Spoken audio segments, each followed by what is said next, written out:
आज इस वीडियो में जानेंगे हरिशयनी एकादशी, देवशयनी एकादशी, अलग अलग नामों से जाने जाने वाली सबसे मुख्य एकादशी के बारे में।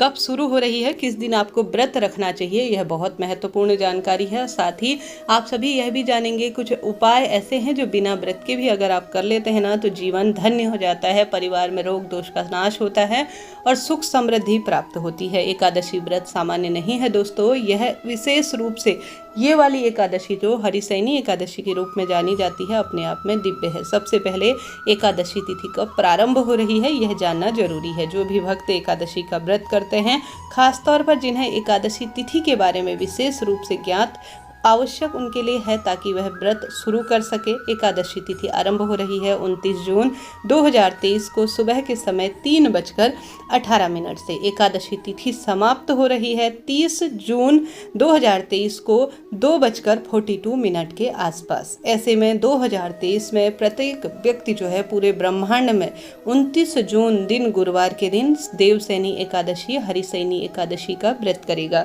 पारण का शुभ मुहूर्त भी जरूर से जान लीजिए। पारण का शुभ मुहूर्त 29 जून के दिन व्रत किया जाएगा। 30 जून के दिन 2023 को आप सभी जो है जो देवशयनी एकादशी पारण का समय हो रहा है 1:28 से 4:29 तक, तथा पारण तिथि के दिन हरिवासन समाप्त होने का समय हो रहा है 8:20 से। इस तरह से यह जानकारी थी एकादशी व्रत कब करें और पारण का शुभ मुहूर्त। तो ऐसे में आप सभी को आवश्यक रूप से इस दिन एक कार्य जरूर से करना चाहिए। आप सभी भी इस बात को जानते हैं तो जरूर से करते भी होंगे। इस दिन तुलसी घर पर लाकर रोपित करने का यह दिन होता है। हरिशयनी एकादशी ना तुलसी जो है रोपित करने के लिए मानी जाती है। उत्तराखंड इत्यादि क्षेत्रों में, वह अन्य क्षेत्रों में जो व्यक्ति जानते हैं इन चीज़ों के बारे में, वह मानते हैं इस दिन तुलसी माँ को घर लाकर उन्हें रोपित करना चाहिए और उनका 4 महीने तक, जब तक जो है यह जो दिन होते हैं ना चतुर्मास के, उनका पूजन करना चाहिए। विशेष रूप से उन्हें श्रृंगारित करना चाहिए, रोज उनका पूजन करना चाहिए। जब देव उठते हैं ना, जिस दिन देव जागते हैं, हम तुलसी विवाह करते हैं, उस दिन जो है तुलसी विवाह कर उन्हें विदा करना चाहिए। आप सभी के कई बार सवाल भी आते हैं ना पिछले साल तक की वीडियो में कि दीदी कौन सी तुलसी को हम विदा करें, कौन सी तुलसी को हम घर रखें जब तुलसी विवाह करते हैं। तो यह जानकारी याद रखिए, छोटी सी जानकारी है परंतु बहुत महत्वपूर्ण है। घर पर अगर आपके तुलसी है तो अति श्रेष्ठ है। अगर उसमें छोटे छोटे पौधे जुमे हैं तो उन्हें दूसरे प्लांट में अर्थात दूसरे गमले में आप जो है उस तुलसी को बड़े प्रेम भाव से, तुलसी अलग से लगानी है, आपको उसका पूजन करना है।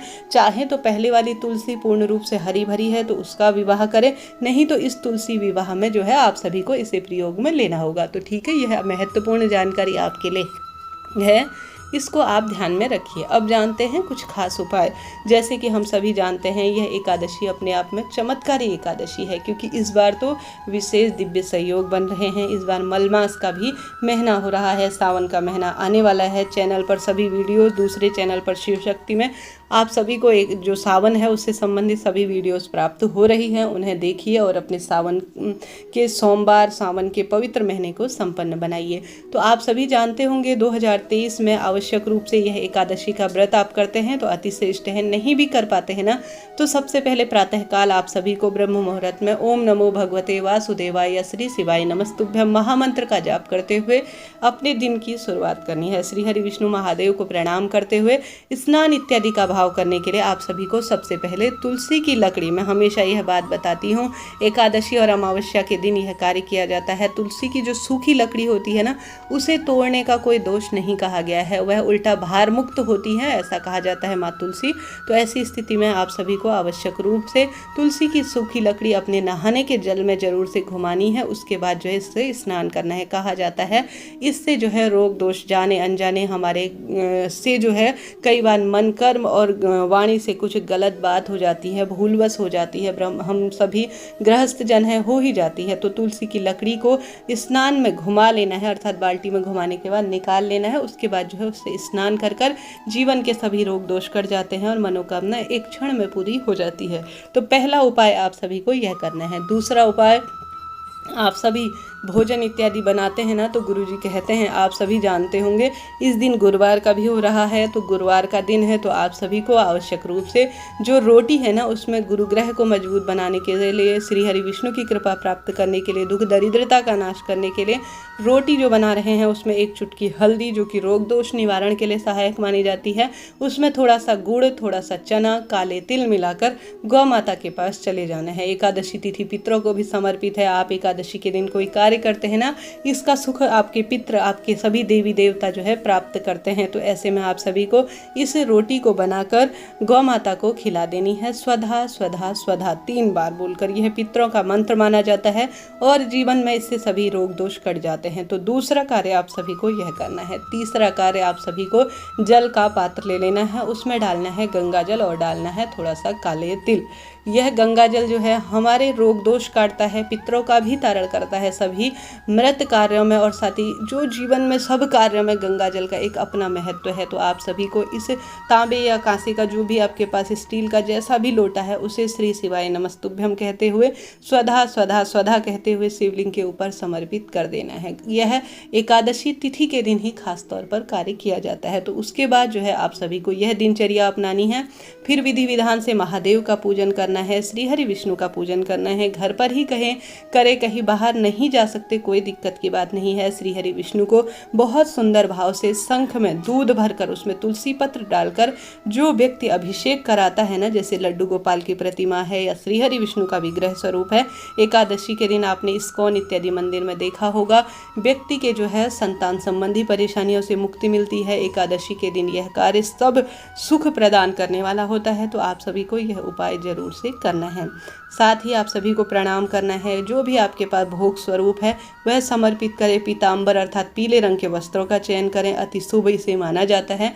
फिर एक गोल बत्ती का घी का दीपक अखंड सुबह से लेकर रात्रि भर तक जगता रहे ना, तो यह सर्वश्रेष्ठ कहा जाता है और मनोकामना पूर्ति में सबसे सिद्ध उपाय के रूप में इसे देखा जाता है। तो आप सभी को यह कार्य जरूर से इस एकादशी व्रत के दिन करना है। भूल चूक के लिए क्षमा प्रार्थी हो जाएं। ओम नमो भगवते वासुदेवाय महामंत्र की एक माला का आप सभी जाप करें। उसके बाद संभव हो तो श्री हरि विष्णु के मंदिर में जाकर भी दीपदान करें। माँ तुलसी के आगे दूर से ही दीपक रखें। इस दिन जो है एकादशी के दिन याद रखें, तुलसी पत्र न तोड़ें, तुलसी में जल न चढ़ाएं और दूर से ही आप सभी को एक दीपक लगाना है। सर्वश्रेष्ठ यह उपाय कहे जाते हैं। छोटी छोटी जानकारी हैं, परंतु यह हमें कई पाप इत्यादि से रोकती है, भागीदार बनाने से, और रोग दोष का नाश करती है। उसके साथ ही आप सभी को आवश्यक रूप से महादेव के मंदिर में भी विधि विधान से पूजन करना है। आप सभी को आवश्यक रूप से इस दिन विशेष रूप से आप जो है एक श्रेष्ठ उपाय कर सके तो अति श्रेष्ठ कहा जाएगा।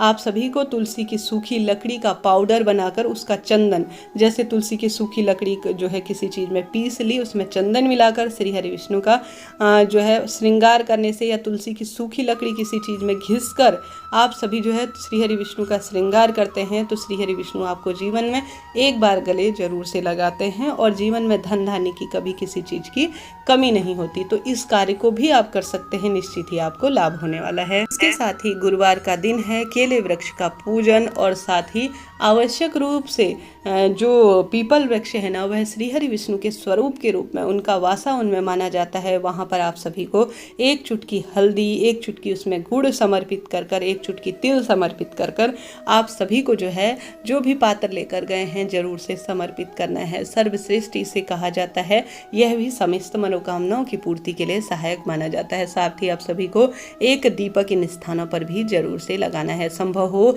तो केले वृक्ष की परिक्रमा करें। साथ ही संभव हो तो आप सभी जो श्री शिवाय नमस्तुभ्यम या ओम नमो भगवते वासुदेवाय कहते हुए आवश्यक रूप से इन वृक्षों की परिक्रमा करते हैं तो सर्वश्रेष्ठ इसे कहा जाता है। इस दिन आवश्यक रूप से प्रभु स्मरण करें, ध्यान करें।